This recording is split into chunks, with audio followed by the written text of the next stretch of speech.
خوش آمدید. ہم سب روز ہی فائلیں سیو کرتے ہیں, کوئی تصویر ہو, کوئی ڈاکیومنٹ یا پھر کوئی گیم. لیکن کیا کبھی رک کر یہ سوچا ہے کہ اس ایک چھوٹے سے کلک کے پیچھے چل کیا رہا ہوتا ہے؟ نہیں, یہ کوئی جادو نہیں ہے, بلکہ یہ تو کمال کی انجینئرنگ ہے. تو چلیں آج اس خفیہ دنیا کی سیر کرتے ہیں. وہ ایک کلک اصل میں ایک حکم ہوتا ہے. ایک ایسا حکم جو آپ کے ڈیٹا کو ایک بڑے ہی دلچسپ سفر پر روانہ کر دیتا ہے. ایک ایسا سفر جس کا ہمیں اندازہ تک نہیں ہوتا. یہ بالکل ایک خط بھیجنے کی طرح ہے, لیکن یہ کسی ڈاک خانے سے نہیں بلکہ سافٹ ویئر اور ہارڈ ویئر کی کئی تہوں سے گزرتا ہے. تو آئیے اس سفر کے ہر قدم کو قریب سے دیکھتے ہیں. اچھا, تو ہماری فائل کے سفر کا پہلا پڑاؤ کوئی ہارڈ ویئر نہیں بلکہ سافٹ ویئر کی دنیا ہے. اس کو ایسے سمجھیں کہ جیسے کوئی بھی عمارت بنانے سے پہلے اس کا نقشہ یعنی بلو پرنٹ بنتا ہے نا, بالکل اسی طرح سافٹ ویئر ہمارے ڈیٹا کو محفوظ کرنے سے پہلے اس کا پورا بلو پرنٹ تیار کرتا ہے. چلیں اس کو ذرا تفصیل سے سمجھتے ہیں. جیسے ہی ہم سیو پر کلک کرتے ہیں, یہ کمانڈ سیدھا فائل سسٹم کے پاس جاتی ہے. اب ذرا ایک بہت بڑی لائبریری کا تصور کریں جس میں لاکھوں کتابیں یعنی ہماری فائلیں پڑی ہیں. فائل سسٹم اس لائبریری کا ہیڈ لائبریرین ہے. اسے اچھی طرح معلوم ہے کہ کون سی کتاب کہاں ہے اور نئی کتاب کے لیے کہاں جگہ خالی ہے. پھر وہ اس جگہ کا پتہ ایک خاص کوڈ میں لکھتا ہے جسے لاجیکل بلاک ایڈریسنگ یا LBA کہتے ہیں, تاکہ کوئی بھی ہارڈ ویئر اسے آسانی سے سمجھ سکے. اور یہ LBA کا تصور ہی وہ چابی ہے جو سافٹ ویئر کے دماغ کو ہارڈ ویئر کے جسم سے جوڑتی ہے. ذرا سوچیں, اگر کمپیوٹر کو دنیا میں بننے والی ہر قسم کی ہارڈ ڈرائیو یا SSD کی اندرونی ساخت یاد رکھنی پڑتی تو کیا ہوتا؟ یہ تو ناممکن ہو جاتا. LBA اس مسئلے کو حل کرتا ہے. یہ ایک یونیورسل ایڈریس سسٹم کی طرح ہے جو ہر قسم کی ڈرائیو پر کام کرتا ہے. تو اب ہمارا ڈیٹا اپنی LBA ایڈریس کے ساتھ ہارڈ ویئر کی دنیا میں داخل ہونے کے لیے بالکل تیار ہے. اور یہاں سب سے پہلے باری آتی ہے کلاسک ہارڈ ڈسک ڈرائیو یعنی HDD کی. اب ہم گھومتی ہوئی پلیٹوں اور حرکت کرتے بازوؤں کی دنیا میں قدم رکھ رہے ہیں, جہاں ہر سیکنڈ ایک چھوٹا سا میکینیکل رقص ہوتا ہے. ایک HDD کو نا ایک بہت ہی جدید ریکارڈ پلیئر سمجھیں. اس کے اندر چمکدار ڈسک ہوتی ہیں جنہیں پلیٹرز کہتے ہیں, اور یہ ناقابل یقین تیزی سے مطلب ہزاروں چکر فی منٹ کی رفتار سے گھومتی ہیں. اور ایکچویٹر آرم بالکل ریکارڈ پلیئر کے بازو کی طرح ہے, لیکن اس پر سوئی کی جگہ ایک چھوٹا سا ہیڈ ہوتا ہے جو پلیٹر کی سطح سے صرف چند نینو میٹر اوپر پرواز کرتا ہے, اسے چھوئے بغیر, اور ڈیٹا پڑھتا اور لکھتا ہے. تو سوال یہ ہے کہ ڈیٹا لکھا کیسے جاتا ہے؟ جناب, یہ سب مقناطیس کا کھیل ہے. وہ چھوٹا سا ہیڈ دراصل ایک ننھا سا برقی مقناطیس ہے. جیسے ہی پلیٹر اس کے نیچے سے گزرتا ہے, ہیڈ اس کی سطح پر موجود چھوٹے چھوٹے حصوں کی مقناطیسی سمت بدل دیتا ہے. ایک سمت کا مطلب 1 ہے اور دوسری سمت کا مطلب 0. ہماری ہر تصویر, ہر گانا, ہر فائل انہی لاکھوں کروڑوں مقناطیسی 1 اور 0 سے مل کر بنتی ہے.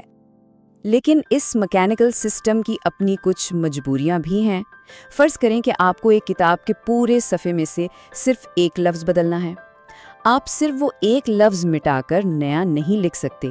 آپ کو پورا صفحہ پڑھنا ہوگا, ریڈ, پھر اپنے ذہن میں اس لفظ کو بدلنا ہوگا, ماڈیفائی, اور پھر اس ایک تبدیلی کے ساتھ پورا کا پورا صفحہ دوبارہ لکھنا ہوگا, رائٹ. بس یہی ریڈ, ماڈیفائی, رائٹ کا مسئلہ ہے.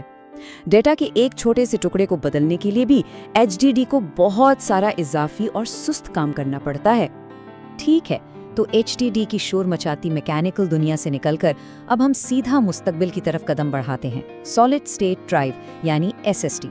اس کے نام سالڈ اسٹیٹ میں ہی اس کی ساری کہانی چھپی ہے. مطلب اس میں کوئی حرکت کرنے والا پرزہ نہیں ہے, کوئی گھومتی ڈسک نہیں, کوئی ہلتا ہوا بازو نہیں, صرف خالص خاموش الیکٹرانک رفتار. اور یہاں فرق بالکل صاف نظر آتا ہے. یہ پورے انقلاب کا خلاصہ ہے. HDD کا انحصار فزکس پر ہے, یعنی چیزوں کو حرکت دینے پر, جبکہ SSD کا انحصار الیکٹرانکس پر ہے, یعنی الیکٹرانوں کے بہاؤ کو کنٹرول کرنے پر. اور یہی بنیادی فرق ان کی رفتار میں زمین آسمان کا فرق پیدا کر دیتا ہے. یہ مثال اس کے کام کرنے کے طریقے کو سمجھنے کے لیے بہترین ہے. ایک SSD کے اندر اربوں چھوٹے چھوٹے سیلز ہوتے ہیں. ہر سیل الیکٹرانوں کو قید کر سکتا ہے یا پھر آزاد کر سکتا ہے. ایک سیل جس میں الیکٹران قید ہوں وہ 1 کہلاتا ہے, اور ایک خالی سیل 0.